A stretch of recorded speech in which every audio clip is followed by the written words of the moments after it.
Então, boa tarde a todos. Quero agradecer, em nome da Ordem, a presença da Inês Veloso.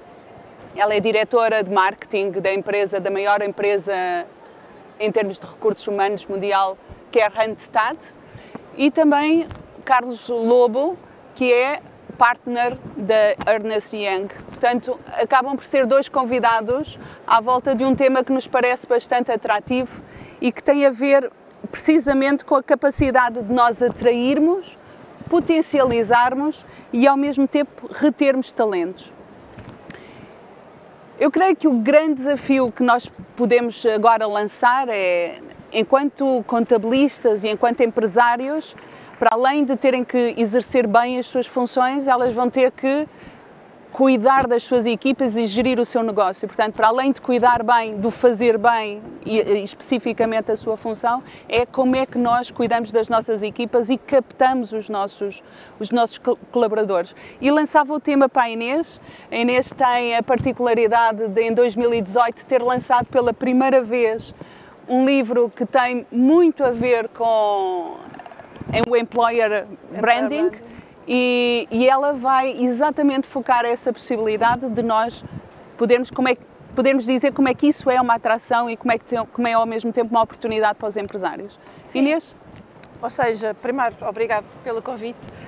No fundo, nós temos aqui duas situações diferentes. O mercado tem-se vindo a alterar e a dita transformação digital e o 4.0, aquilo que nós sabemos hoje é que o maior impacto da tecnologia são, na verdade, as pessoas.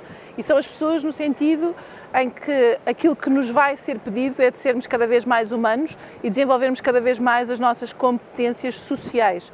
Se até agora estávamos muito focados em competências técnicas, aquilo que vai ser a exigência é nestas competências sociais. Se formos ver aquilo que o World Economic Forum prevê para 2022 em termos de competências, vemos a criatividade, vemos a análise de problemas complexos, vemos a resolução de conflitos e a própria inteligência emocional como os fatores principais naquilo que vai ser necessário.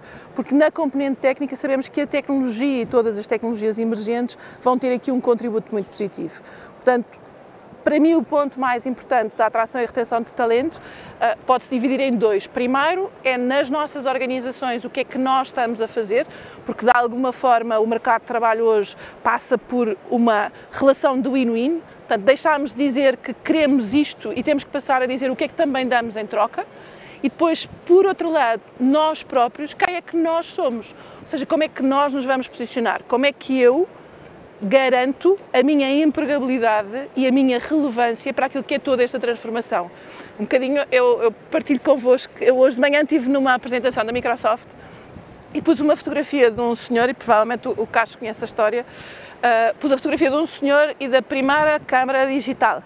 A primeira câmara digital foi apresentada pela Kodak, a mesma empresa que morre por causa do digital. Ou seja, a empresa conseguiu ver as tendências, mas não as aceitou e ela própria não se reinventou. E eu acho que o nosso papel é muito esse, é na nossa vida profissional, nos profissionais que somos nós hoje, o que é que nós estamos a fazer.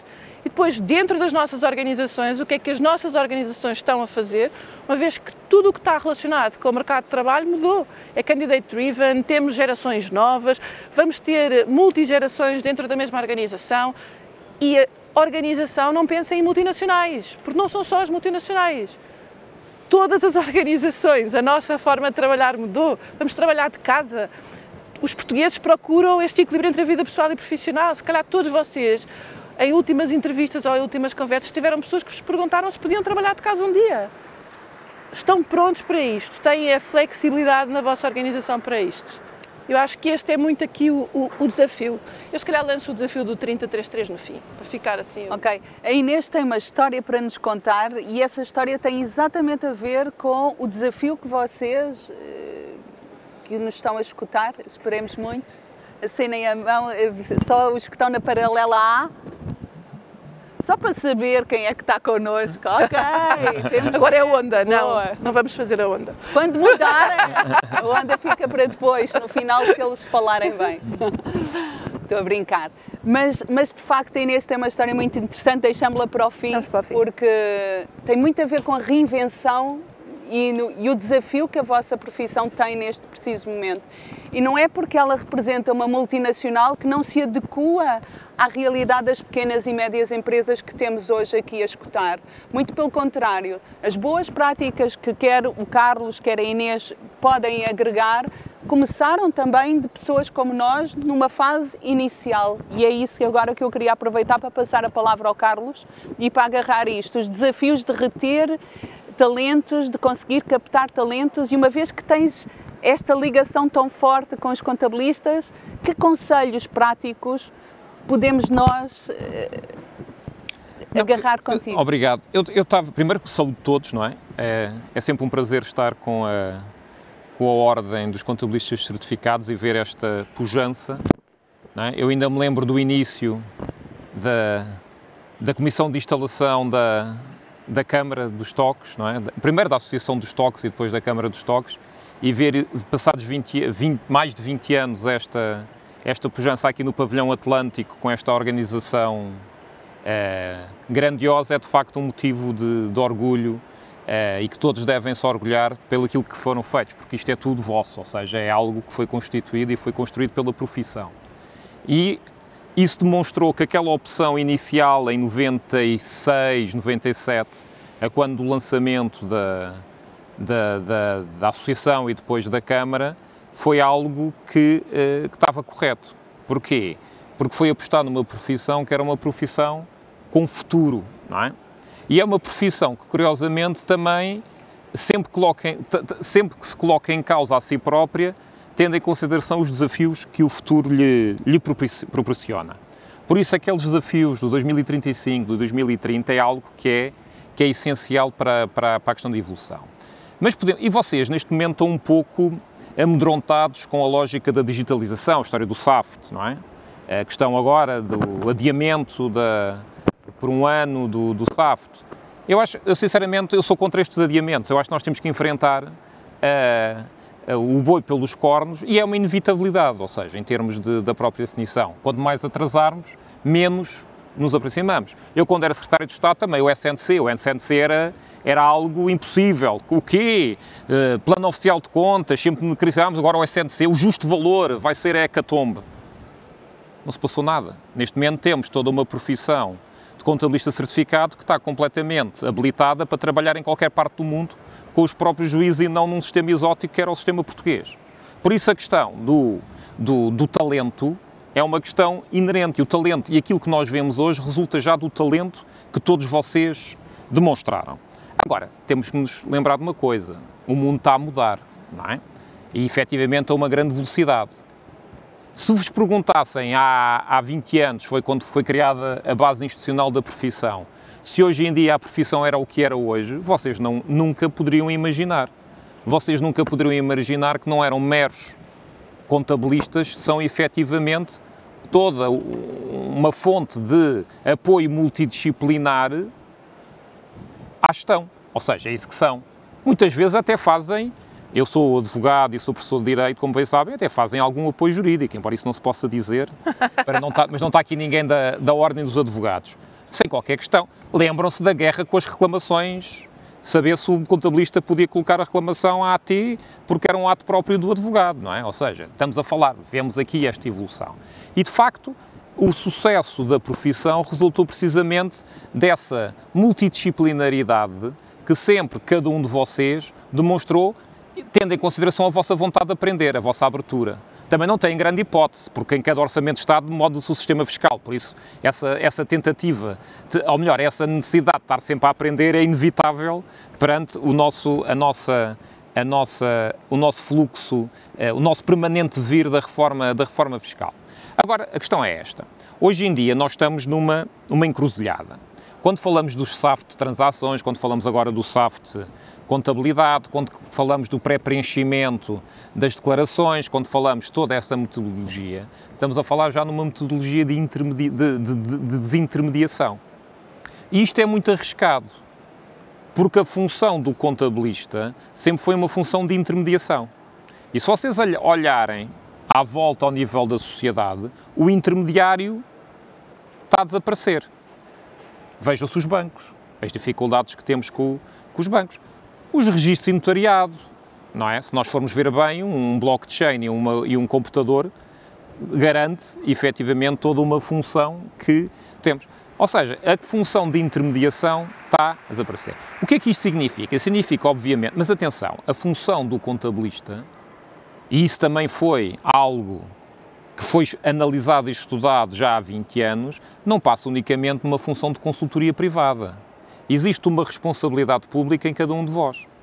Ou seja, vocês são um braço do Estado na garantia da certeza e da fiabilidade das contas. Vocês são responsáveis perante a AT, em determinadas circunstâncias, pelo cumprimento das obrigações fiscais dos vossos clientes. Ou seja, há aqui uma responsabilidade adicional que supera a mera intermediação privada numa relação de função. Agora a questão é esta.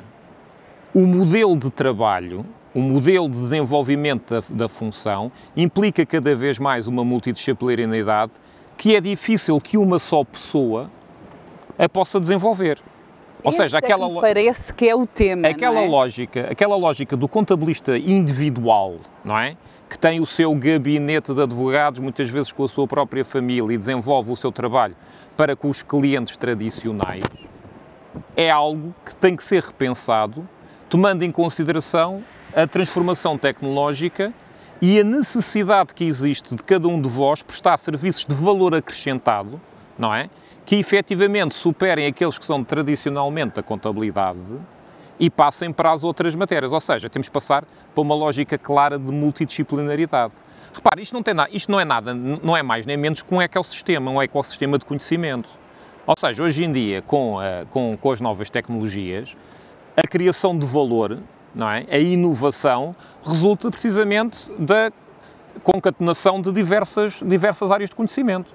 Nas ciências sociais, nas ciências humanas, é assim que se procede à inovação. Carlos, qual é o grande desafio que este público tem relativamente às suas equipas, em captar novos talentos? Porque se eles se descentralizarem da função e começarem a querer dar um serviço diferente aos seus clientes, ao nível da gestão, dizias, qual é de facto o grande desafio que estas pessoas têm neste momento relativamente a ter ou não ter equipa e a trazer pessoas ou a manter pessoas na sua equipa? E eu lanço o tema aos dois e se calhar...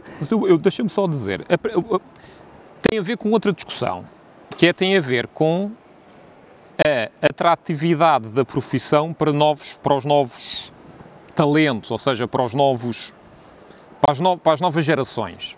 Ou seja, quer se queira, quer não, o paradigma de contabilista, ou mesmo termo contabilista, não é? É demasiado redutor face àquilo que vocês atualmente fazem. Não é? Ou seja, na prática vocês fazem muito mais do que a estrita contabilidade. Exatamente. E o facto é que a estrita contabilidade, tendo em consideração alguns juízos que são necessariamente humanos, mais tarde ou mais cedo será totalmente digitalizada e automatizada. Só que vocês, a parte da contabilidade, é uma acessoriedade de todos os serviços de valor acrescentado que vocês prestam, no sentido da formação, da prestação de serviços que estão aos vossos clientes. Ou seja, o primeiro desafio que aqui passa é como é que nós tornamos a vossa função, que vai para além da contabilidade, atrativa para a nova geração. E para isso temos que efetivamente criar e descobrir e publicitar toda uma nova panóplia de responsabilidades, de ações, de oportunidades que na vossa provisão se depara qualquer um dos jovens que apareçam, no sentido de os atrair. Porque o primeiro passo, antes de os atrairmos para cada uma das empresas, das sociedades em que trabalham, primeiro temos que os atrair para o ensino e temos que os atrair para a profissão em termos iniciais. E para isso tem que haver, obviamente, uma cenoura. Senão, nestas novas gerações, se não houvermos cenouras, não há apropriação. O grande chave aqui é como é que nós tornamos a profissão de contabilista sexy. Que é um bocado o que o Ricardo Araújo Pereira anda sempre a brincar quando intervém relativamente aos contabilistas, não é? Parece sempre o contabilista como sendo o protótipo do cinzentismo e da banalidade, não é? Embora ele diga exatamente o contrário, não é? Por isso é que está cá duas vezes neste congresso.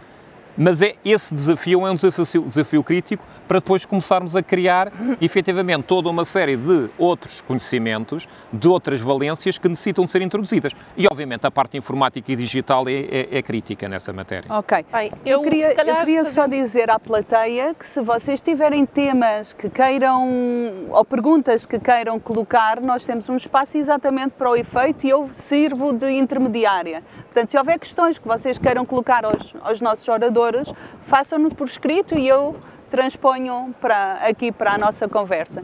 Sim. Inês, pega então. Isto não é uma mesa de debate, mas há aqui algumas coisas que o Carlos disse que tenho aqui uma visão ligeiramente diferente.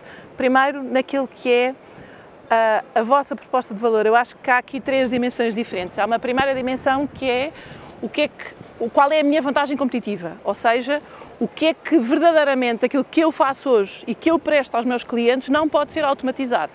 E pensarem que o que não pode ser automatizado é componente técnica, não é.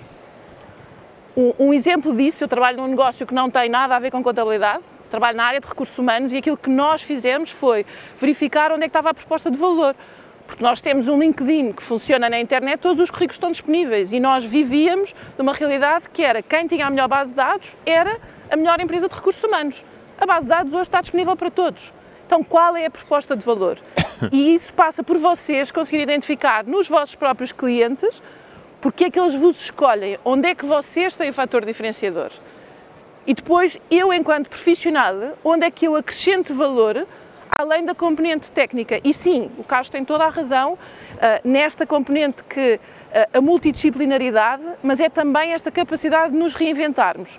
Sim, Employer Branding e Function Branding, ou seja... E o que é isso de Employer Branding? Que isto é um tema que tem sido bastante falado ultimamente. O que é que os contabilistas na prática têm que fazer para ter uma boa marca, não é? De empregador. Porque é que eu vou ser sexy, como dizia o Carlos, e as pessoas querem trabalhar na minha empresa e não vão trabalhar para uma empresa, para outro escritório, por exemplo?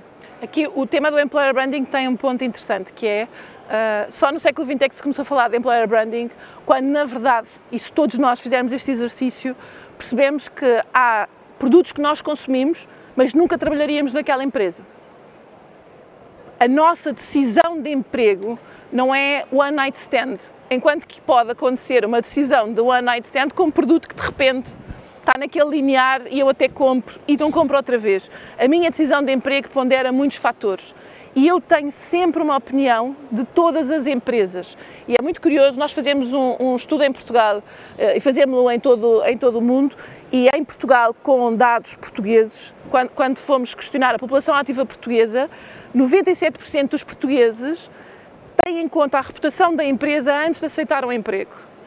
E isto é um ponto muito importante. Quais são os canais onde mais procuram? Primeiro, o site. Segundo, a referência de amigos e familiares. Por isso, a pergunta que eu vos faço é, as pessoas que trabalham convosco, vocês sabem o que é que elas dizem sobre a vossa empresa? Porque são elas que hoje estão a ter o maior impacto na vossa atratividade. Da mesma forma, vocês sabem porque é que essas pessoas trabalham convosco? Se calhar é só porque é perto de casa. Então quer dizer que quando vocês tiverem aqueles desafios em que precisam que essas pessoas se transformem e que façam reconversão de competências, a disponibilidade delas, se calhar o engagement não está lá. Se calhar até está. Se calhar vocês têm essas pessoas com muito mais potencial e essas pessoas conseguem reconhecer a vossa proposta de valor mais do que vocês que se calhar ainda nem fizeram o exercício. Mas este é o ponto, o Employer Branding. E podem pensar assim, está bem, mas eu não tenho marca, eu não ando aí nos jornais, eu não sou nenhuma... Vocês têm marca independentemente de não terem feito nada. Eu no outro dia estava com uma administradora de uma empresa que tinha como política não comunicar. Fechar os olhos, fazer como as crianças, não é? Quando queremos que fique escuro, fechamos os olhos e está tudo bem. E hoje estão com muita dificuldade em fazer atração de pessoas e ela dizia-me, é impressionante, toda a gente tem uma opinião sobre nós e nós estivemos calados este tempo todo. O estar calado não é não existir. E as pessoas que trabalham connosco, os nossos clientes, têm uma opinião e têm sempre uma opinião. Depois existe outra coisa que o Carlos falava aqui, que é um ponto muito importante e é um grande desafio, que é como é que eu torno a profissão apelativa. Há um caso que eu acho que é muito paradigmático e temos que aprender com ele. Eu que não sou millennial, não é? Era giro, sou geração X, portanto Nenhum sou de nós mais antiga. Está sendo. Eu lembro-me quando era pequenina, queria ser cozinheira, não é? Porque gostava de comer, portanto achava giro, queria ser cozinheira. E, quer dizer, era uma coisa de criança, não é? Ninguém quer ser cozinheira. Uma coisa engraçada. Agora querem. E agora temos já exatamente é o contrário. Eu tenho um filho de 8 anos que quer ser chefe. Exato. Ou futebolista ou chefe. Popstar. E, infelizmente, não. Não, são ambos popstar. Não, Exatamente, são ambos. São ambos. E falava com o diretor de um E grande... tens sorte de não ser blogger. Não, isso ainda há de lá chegar. Aos 8 ainda me safo dos influencers. E é muito engraçado. Eu estava a falar com o diretor de um hotel e ele dizia era o mais difícil de recrutar. Era a cozinha. Era o pior. Não há lugar pior. E hoje nós temos fila para entrar na cozinha e por causa do Hell's Kitchen, se eles tiverem a descascar batatas e alguém gritar com eles, ainda gostam e fazem Insta Stories. Ok? Portanto, o mundo mudou. E achas, não é? Carlos, tu achas que isto vai acontecer nos contabilistas, com este grupo de empresários também? Achas que vai ser moda?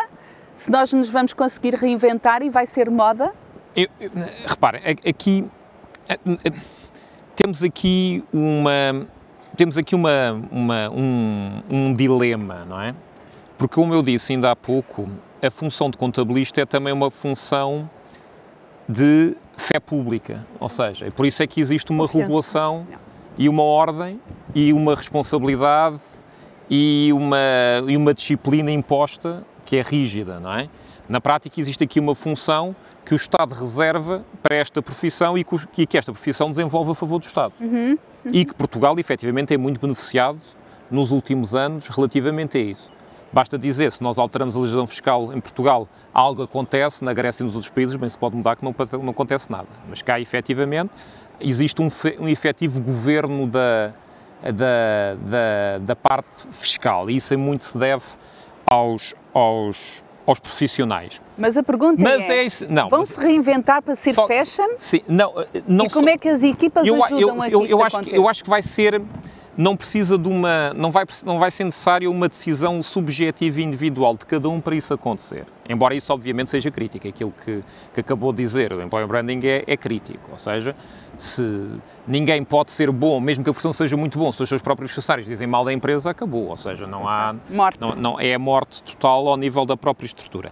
Também sei que aquele hábito de trabalhar individualmente vai ter que desaparecer. Ou seja, temos que efetivamente nos organizarmos em modelos mais complexos ao nível da estrutura de saber, porque o saber também é mais complexo. O que eu acho é que, efetivamente, aquilo que eu vos disse relativamente à automatização e à digitalização, mais do que uma ameaça, é uma oportunidade para, efetivamente, mostrar que esta profissão é uma profissão crítica e essencial para a economia e que estes movimentos de digitalização são uma oportunidade para tornar a profissão muito mais atrativa a estas novas gerações.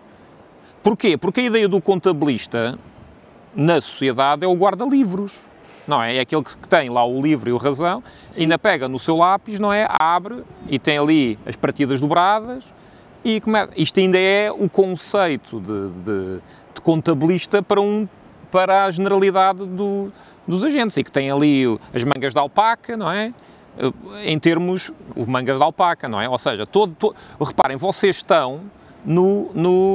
Agora, qual é o desafio? Os desafios são enormes. A questão da digitalização. O desafio da contabilidade pública. Está tudo por fazer. Ou seja, tudo por fazer. Aliás, estamos parados, como vocês já repararam, desde há 2 anos, não é? Nada se passou, não é? Em termos, as IPSAs, onde é que elas estão, não é? Ou o SNCAP, não é?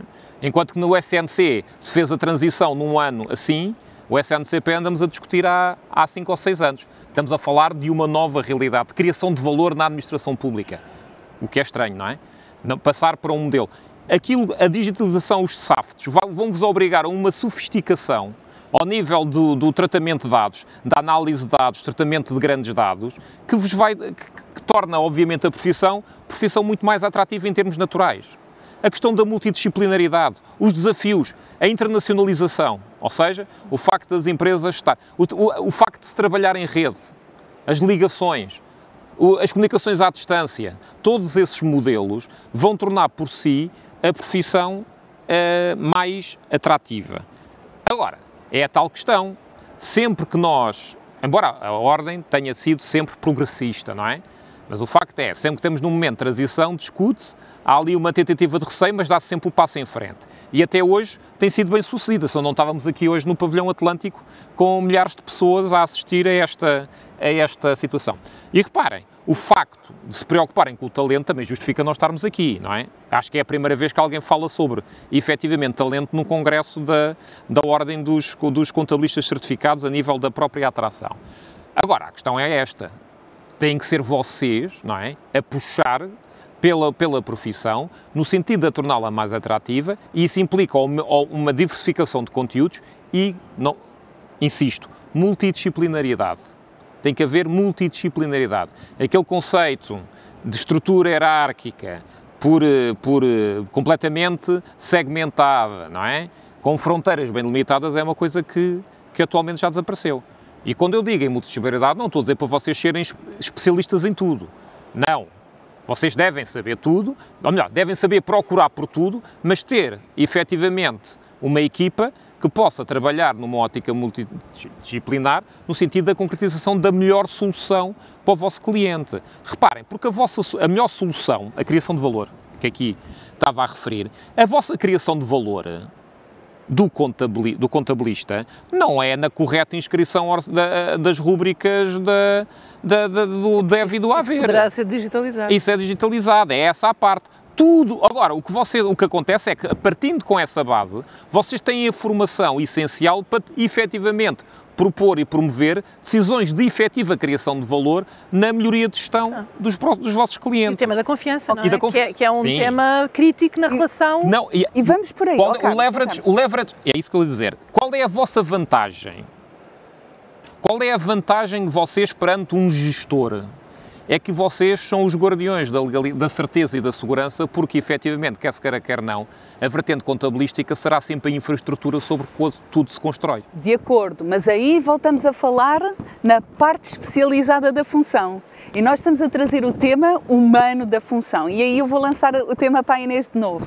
Inês, dicas práticas, imagina que eu era a contabilista que estava ali sentada, dicas práticas que me darias para eu poder captar os talentos e as pessoas que estão a trabalhar comigo, sem cair naquela rotina de que nem sei como é que elas ou porque é que elas estão a trabalhar. Dicas práticas para criar um ambiente agradável para se trabalhar e como é que na prática eu posso pôr no meu dia-a-dia amanhã, depois desta conferência, amanhã ou na segunda-feira, e arrancar com a minha equipa com motivação. Dicas práticas. Mais notícias, não há.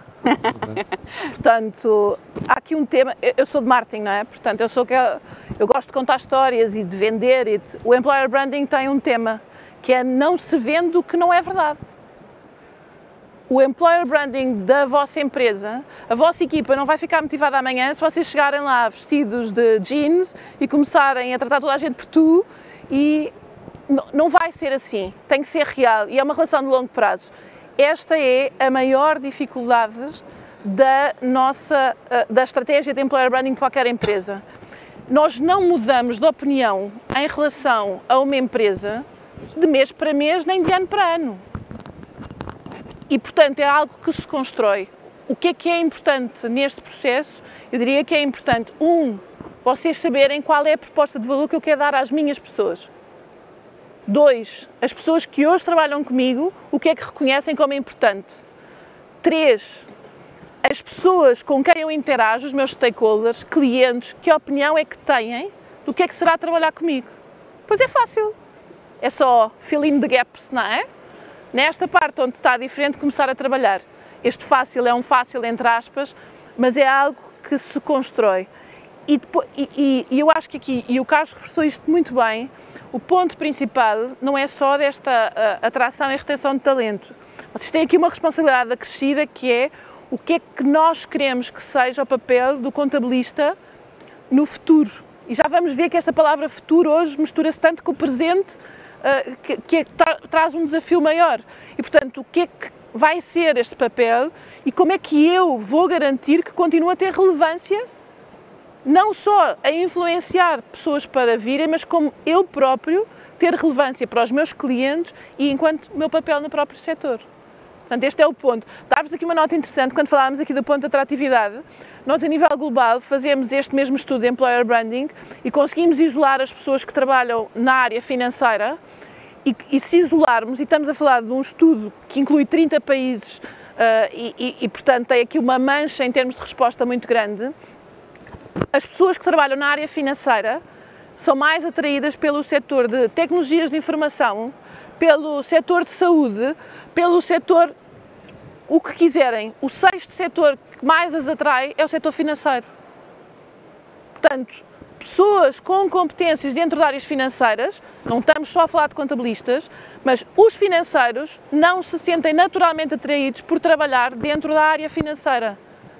E isto é um desafio. Porquê é que não se sentem? Acho que temos que começar do nosso umbigo a perceber porque é que se sentem ou não se sentem e fazermos a nossa parte.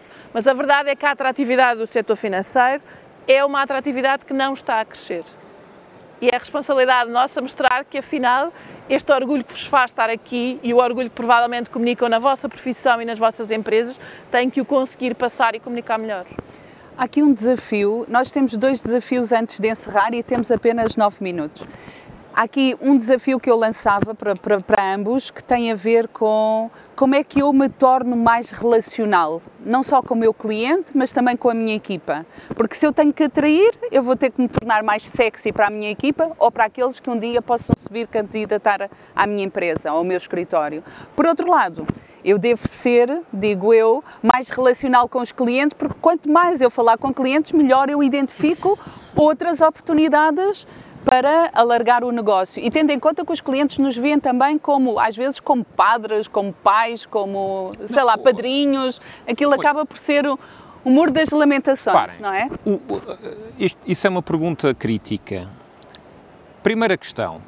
A profissão de contabilista é tradicionalmente, não é? E é eclesiasticamente vista como uma profissão individual do sujeito, da pessoa, como era o advogado.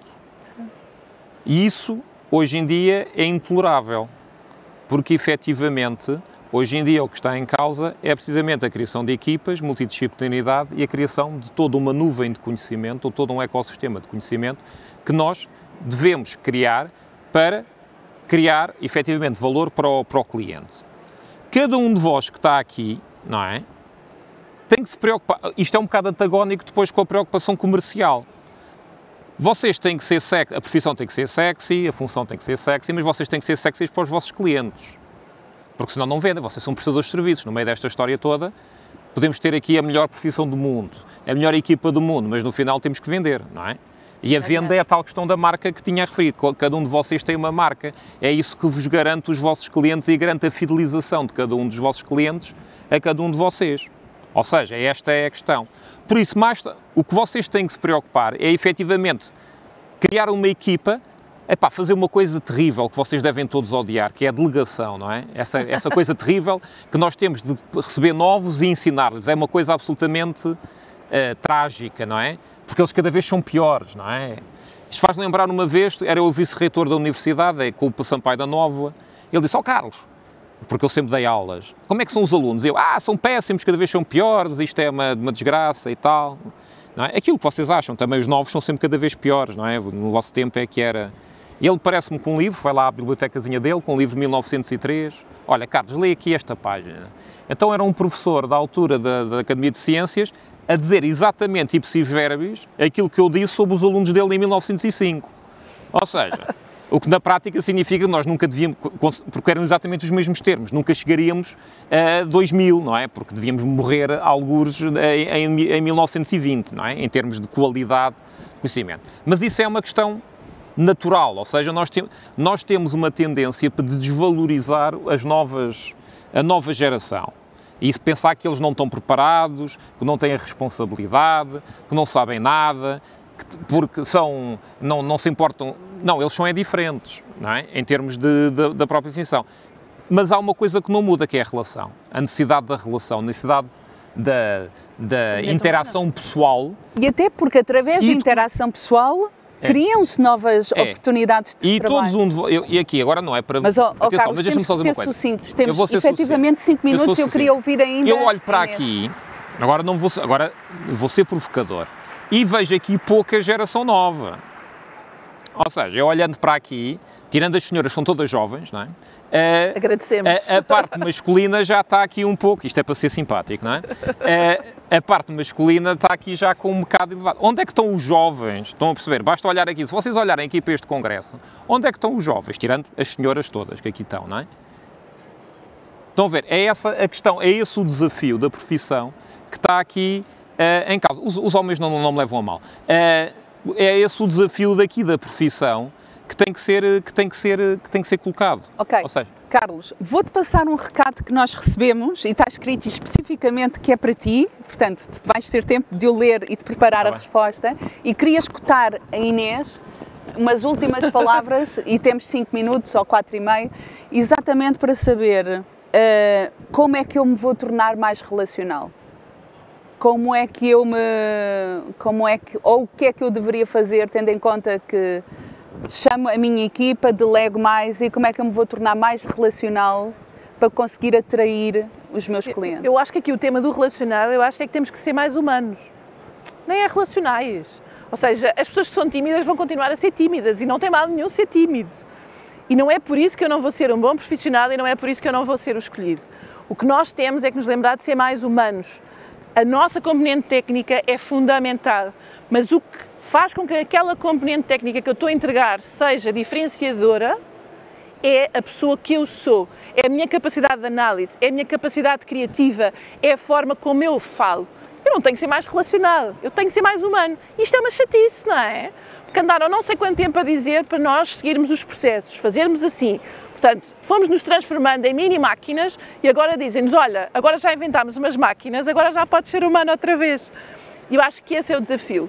É sermos mais humanos, fazermos uma prestação de serviço cada vez mais humano, porque naquilo onde tínhamos que ser mais máquinas, felizmente, e como o Carlos disse, há aqui esta oportunidade, esta parte mais rotinada, esta parte que era mais complexa, as máquinas vão fazer. Nós vamos fazer aquilo que ninguém consegue fazer melhor do que nós, que é esta componente humana. Por isso, o conselho é serem mais humanos. Ok, então 2 últimas intervenções para otimizarmos o nosso tempo. Consegues responder a essa pergunta num minuto? Consigo, ou seja, a questão tem a ver com a eventualidade, tendo em consideração a função de serviço público, se o Estado devia comparticipar nos honorários dos contabilistas certificados, não é? Reparem, o Estado já vos protege. A criação da ordem é o exemplo próprio disso.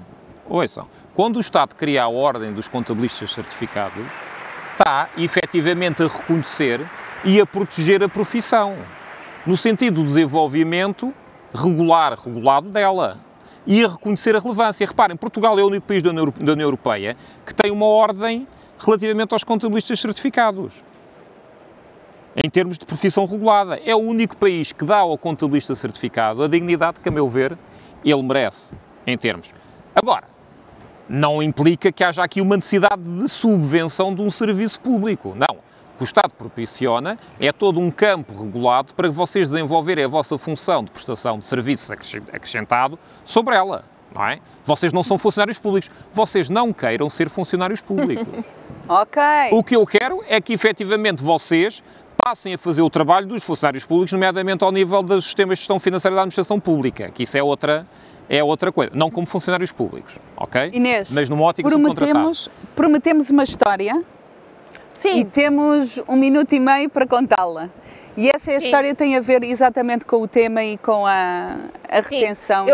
Eu vou partilhar convosco um exercício. Eu, ano passado, fiz um curso na London Business School e um dos professores da London Business School, um dos exercícios que fez é um exercício muito difícil, portanto, peço a vossa especial concentração. Vamos ver quem é que está connosco. Quem é que está na paralela A? Quem não tiver, imite só. É só levantar o braço. Ok. É o efeito espelho. Faça o efeito espelho.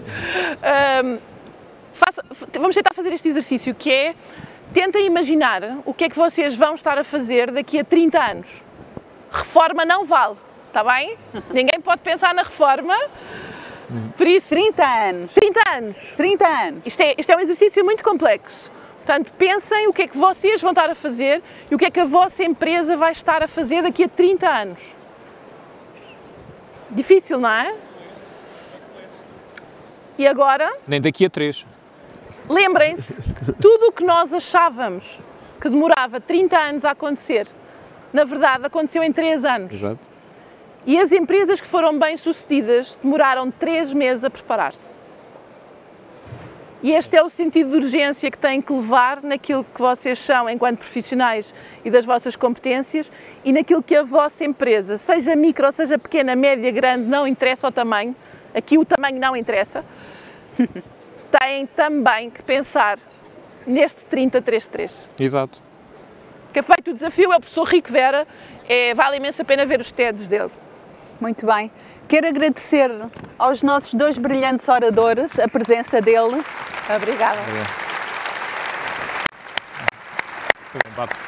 Exato. Muito obrigada pela vossa atenção. Obrigada.